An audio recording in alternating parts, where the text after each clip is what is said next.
Welcome to my YouTube channel tutor Khushi. तो guys मैं आज आपको एवरेज प्रॉफिट मेथड का आगे क्वेश्चन कंटिन्यू करने वाली हूं।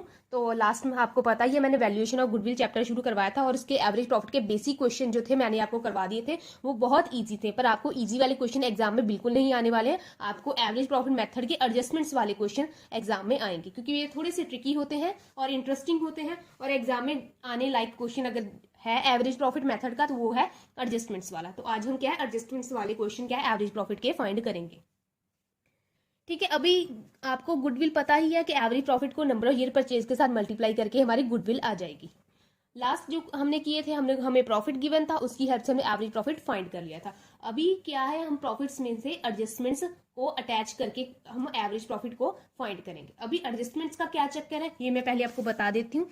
जब हम बात करते हैं एवरेज प्रॉफिट की, दैट मीन कि it's not only average profit, that mean कि average normal profit, average normal profit. ठीक है, अब एवरेज नॉर्मल प्रॉफिट का क्या मतलब है? नॉर्मल प्रॉफिट का क्या मतलब है? वो प्रॉफिट जो नॉर्मली बिजनेस में होता है। नॉर्मली बिजनेस में क्या एक्टिविटीज होती हैं? रॉ मटेरियल लिया जाता है। अगर जनरली प्रोडक्शन कंसर्न की बात करूं तो रॉ मटेरियल खरीदा, उसका क्या आपने प्रोडक्शन की, उसको सेल किया, प्रॉफिट जनरेट किया, और पूरा साल क्या यही एक्टिविटी होती रहती है, राइट? तो ये क्या है, एक नॉर्मल एक्टिविटी है, और इस एक्टिविटीज की हेल्प से जो बिजनेस को प्रॉफिट होगा दैट इज वो नॉर्मल प्रॉफिट होगा। उस नॉर्मल प्रॉफिट का अगर आप एवरेज निकालोगे तो वो क्या हो जाएगा, एवरेज नॉर्मल प्रॉफिट हो जाएगा। ठीक है ना? अभी हम गुडविल की कैलकुलेशन के लिए क्या करेंगे, only for the valuation of goodwill हम क्या है सिर्फ नॉर्मल प्रॉफिट्स को कंसीडर करेंगे, नॉर्मल प्रॉफिट को ही कंसीडर करेंगे। मतलब कि वो प्रॉफिट जो नॉर्मली एक बिजनेस में होता है। अगर बिजनेस में किसी साल कोई एक्स्ट्रा ऑर्डिनरी एक्टिविटी हुई है, लाइक एक्स्ट्रा लिख लेते हैं हम, एक्स्ट्रा ऑर्डिनरी इवेंट हुआ है, एक्टिविटी हुई है, तो उसको क्या है हम इग्नोर करेंगे, इग्नोर करेंगे। अब ये एक्टिविटी कौन सी होगी? लाइक अर्थक्वेक आ गया, सुनामी आ गई। ठीक है ना? ये एक्टिविटीज बिजनेस में नॉर्मली थोड़ी होती है, हर रोज अर्थक्वेक आएगा बिजनेस को नुकसान हो जाएगा, हर रोज सुनामी आएगी, राइट? ऐसी एक्टिविटीज जो कहते हैं ना मैन कंट्रोलिंग नहीं है, ऐसी एक्टिविटीज अगर बिजनेस में हो रही हैं तो सिर्फ गुडविल की कैलकुलेशन के लिए उन एक्टिविटीज को क्या है हमें इग्नोर करना है। ये मानकर चलना है कि ये एक्टिविटीज बिजनेस में हुई ही नहीं। अगर ठीक है ना, ये मानकर चलना है कि ये एक्टिविटीज बिजनेस में हुई ही नहीं है। अब दूसरी है कि कोई non operating activities, extra ordinary तो आपने कर ली, अब नॉन ऑपरेटिंग एक्टिविटीज आपको मैंने लास्ट ही बताया था कैश फ्लो चैप्टर में कि दो तरह की एक्टिविटीज होती है बिजनेस में, एक होती है ऑपरेटिंग एक्टिविटी और एक होती है non operating activity, right? Operating activities जो नॉर्मली बिजनेस में डेली बेसिस पे होती है उसे हम क्या ऑपरेटिंग एक्टिविटी बोलते हैं, और नॉन ऑपरेटिंग एक्टिविटी हो क्या होती है जो डेली बेसिस पे नहीं होती है, 5 ईयर्स या 10 ईयर्स में एक बार होती है, उसे क्या है हम नॉन ऑपरेटिंग एक्टिविटी बोलते हैं। अगर किसी साल बिजनेस में कोई नॉन ऑपरेटिंग एक्टिविटी हुई है तो उसे भी हम क्या है इग्नोर करेंगे। उसकी एग्जाम्पल आप इसकी एग्जाम्पल आप लिख लीजिए, अर्थक्वेक। क्योंकि जब आप एग्जाम में समझोगे या अपने नोट्स देखोगे तो आपको पता होगा कि ये किसके बारे में बात किया है। तो इसका आप लिख सकते हो sale of fixed asset. Business क्या है, फिक्स्ड एसेट हर रोज थोड़ी सेल करता है।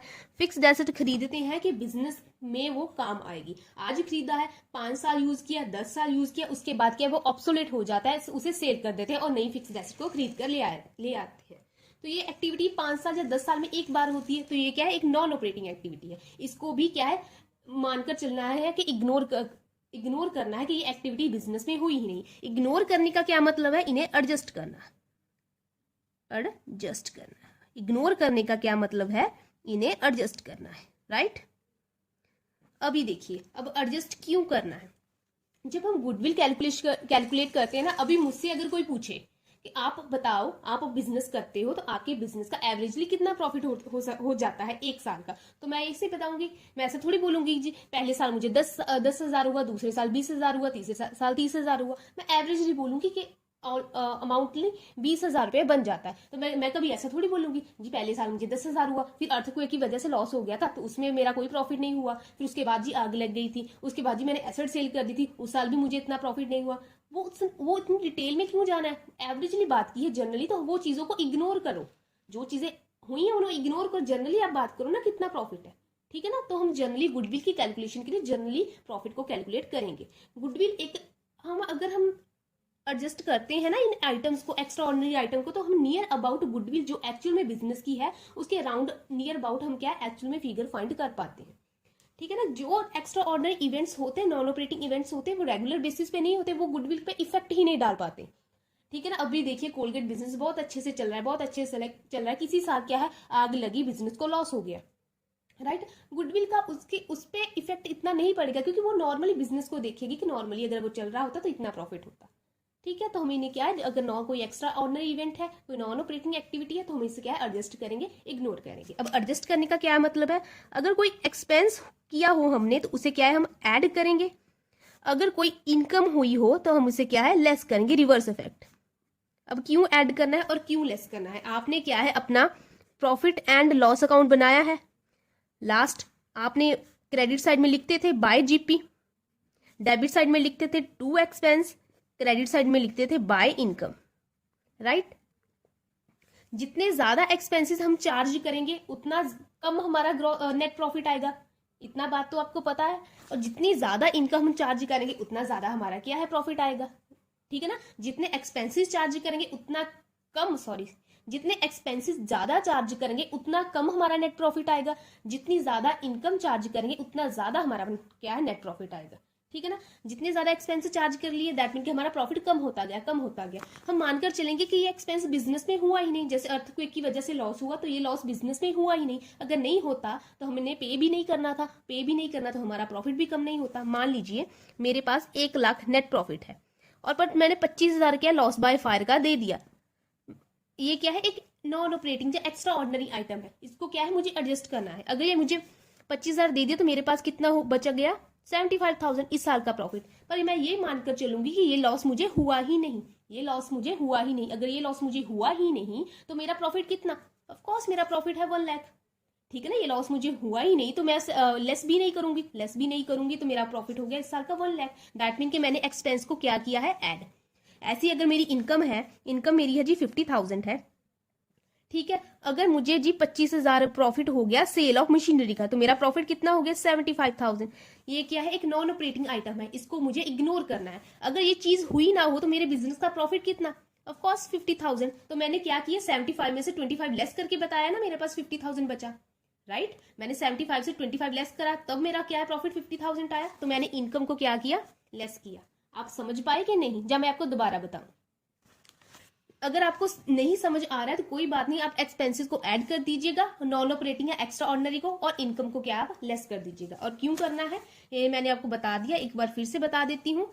मान लीजिए मेरे पास प्रॉफिट 1 लाख रुपए का है और 25,000 मैंने क्या है अर्थक्वेक का दे दिया लॉस। अभी मेरे पास कितने पैसे बचे हैं 75,000, 75,000। पर मुझे ये मानकर चलना है कि मुझे बिजनेस में मैंने एक्स्ट्रा ऑर्डिनरी आइटम को एडजस्ट करना है। एडजस्ट कैसे करना है, मुझे इसे इग्नोर करना है। तो मैं इग्नोर करूंगी कि मैंने 25,000 रुपए दिए ही नहीं, तो मेरे पास कितना पैसे होने चाहिए, मेरे पास 1 लाख रुपए होना चाहिए। तो 1 लाख कैसे आया, मैंने 75 में से 25 को ऐड कर दिया, राइट। तो ऐसे ही मेरे पास जी प्रॉफिट है 50,000, बट 25,000 मुझे profit on sale of machinery हुआ है। Profit on sale of machinery हुआ है तो मेरा प्रॉफिट कितना है 75,000। पर मुझे इन एक्स्ट्रा ऑर्डिनरी आइटम या नॉन ऑपरेटिंग आइटम को इग्नोर करना है, तो इग्नोर करो। मेरे पास 25,000 रुपए आए ही नहीं, तो मेरे पास प्रॉफिट कितना 50,000। तो मेरा नॉर्मल प्रॉफिट कितना है 50,000 और 1 लाख। अभी आपको समझ आया होगा।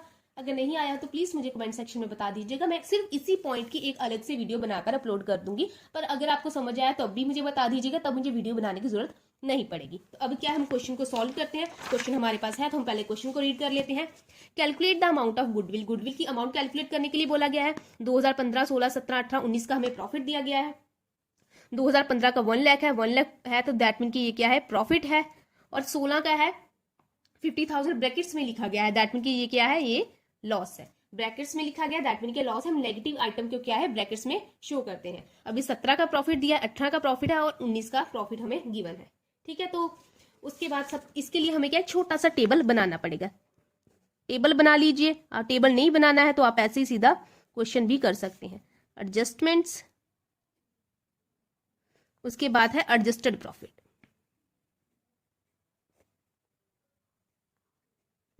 ठीक है। आप ऐसे करके 4 कॉलम बना लीजिए। आपको कितने साल का दिया है 15, 16, 17, 18, 19, तो लिख लीजिए 2015, 2016, 2017, 2018 and 2019।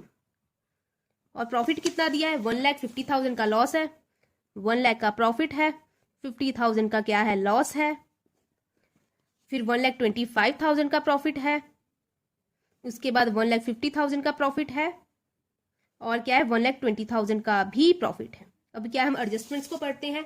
Loss due to fire amount to 30,000 in the year of 2015।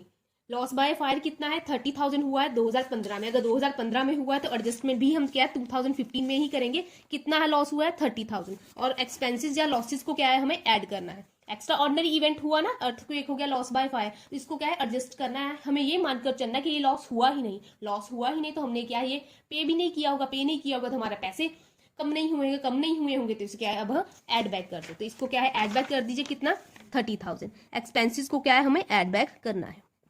अभी प्रॉफिट कितना हो गया 1,30,000। एडजस्टेड एक्चुअल का गुडविल कैलकुलेट करने के लिए अभी इसका एडजस्टेड प्रॉफिट हो गया 1,30,000। अभी VRS paid in the year of 2016 amount to 1,10,000। हमने वॉलंटरी रिटायरमेंट किसी को पे किया है 1,10,000 का 2016 में, तो इसको भी क्या है हम पे किया है तो इसको भी ऐड करेंगे। अब वॉलंटरी रिटायरमेंट है क्या है, ये भी एक नॉन ऑपरेटिंग आइटम है। एक पर्सन एक अपनी लाइफ टाइम में एक बार रिटायर होता है तो उसको क्या है तब हमने एक अमाउंट पे करनी होती है, ये वो वाली अमाउंट है। ये बिजनेस में रोज रोज पे नहीं होती है, वन टाइम पे होती है। तो इसको ये भी क्या है एक नॉन ऑपरेटिंग आइटम है गुडविल की कैलकुलेशन के लिए। एक्सपेंस है, पे किया है, एक्सपेंस को क्या है कि हमें ऐड करना है तो 1,10,000 क्या है हमने ऐड कर दिया है। उसके बाद है 2017, इसकी कोई भी अभी 2017 का आप देखिए आपको कोई भी एडजस्टमेंट क्वेश्चन में गिवन नहीं है। 2017 की आपको 15 की गिवन है, 16 की गिवन है एंड 19 की गिवन है। आपको 17 की कोई भी एडजस्टमेंट गिवन नहीं है तो कोई भी एडजस्टमेंट नहीं आएगी, तो इसको कोई भी एडजस्टमेंट हम नहीं लिखेंगे। हाँ 2016 का ये 50,000 लॉस है और 1,10,000 प्रॉफिट है, तो 50,000 लॉस था, हमने लेस करके ये हमारे पास 60,000 प्रॉफिट बचा है। ठीक है ना, 50,000 ये लॉस था, ये 1,10,000 प्रॉफिट है, तो ऑफकोर्स प्रॉफिट में से लॉस को अगर एडजस्ट करेंगे तो हमारे पास 60,000 का क्या है प्रॉफिट बचेगा। ठीक है ना, 1,10,000 से 50,000 लेस कर दिया। अब 17 की कोई एडजस्टमेंट नहीं है, 18 की भी कोई भी एडजस्टमेंट नहीं है, तो इसका प्रॉफिट कितना आएगा, इसका 1 लाख सीधा सीधा जितना था उतना ही आ जाएगा 1,25,000। ठीक है ना, और इसका प्रॉफिट भी क्या है कितना आ जाएगा 1,50,000, सेम आ जाएगा, राइट। तो इसका क्या करेंगे 19 का क्या है, profit on sale of machinery 25,000 the year of 2019। 2019 में profit on sale of machine कितना हुआ है हमारे पास 25,000। तो इनकम को क्या है हमें लेस करना है। हमें ये मानकर चलेंगे कि हमारे पास ये इनकम आई ही नहीं है तो इसको लेस कर देंगे। कितना आगे 25,000 लेस कर दिया तो ये हमारे पास आगे 95,000। ठीक है ना, 1,20,000 से 25,000 को लेस कर दिया तो ये आगे हमारे पास 95,000। अभी हम फाइंड करेंगे टोटल प्रॉफिट, इन सबका टोटल कर दीजिए। 95,000 प्लस 1,50,000 प्लस 1,25,000 प्लस 60,000 प्लस 1,30,000, तो ये आ गया प्रॉफिट हमारे पास 5,60,000। एक बार मैं फिर से चेक कर लेती हूँ, 1,30,000 प्लस 60,000 प्लस 1,25,000 प्लस 1,50,000 प्लस 95,000। ठीक है ना, तो एवरेज प्रॉफिट कितना आया, average profit is equal to total profit divided by number of year. ठीक है, टोटल प्रॉफिट कितना है 5,60,000 और नंबर ऑफ ईयर कितने दिए हमें 5। ठीक है ना, 1 2 3 4 5 ईयर का प्रॉफिट दिया तो 5 के साथ डिवाइड कर दो तो कितना आया हमारे पास 1,12,000। तो ये आ गया हमारे पास एवरेज प्रॉफिट। और गुडविल कैसे कैलकुलेट करेंगे, हम एवरेज प्रॉफिट को नंबर ऑफ ईयर परचेज के साथ मल्टीप्लाई कर देंगे। तो हमें इस क्वेश्चन में नंबर ऑफ ईयर परचेज कितने गिवन है, goodwill is to be calculated by the average profit method. ठीक है, goodwill is as equal to twice the amount of average profit. Goodwill कितनी है, twice the amount of average profit, मतलब average profit को 2 के साथ multiply कर दीजिए, 2 बार 2 से मल्टीप्लाई कर दीजिए तो वो क्या है आपका गुडविल आ जाएगी। तो एवरेज प्रॉफिट है हमारे पास 1,12,000, उसका ट्वाइस कर दीजिए, twice amount of average profit, तो उसको 2 के साथ मल्टीप्लाई कर दीजिए तो ये क्वेश्चन आ गया। आप इसके साथ कर दिए तो ये आ गया आपका गुडविल 2,24,000। तो ये आपके लिए आज का मैंने क्वेश्चन करवा दिया है। कल इसका एक और छोटा सा क्वेश्चन है वो मैं आपको करवाऊंगी, और इसकी कुछ 2-4 क्वेश्चन और पेंडिंग है नए टॉपिक के, तो उसके बाद सुपर प्रॉफिट मेथड में आपको शुरू करवा दूंगी। सो आज के लिए इतना ही रखते हैं। Thank you so much.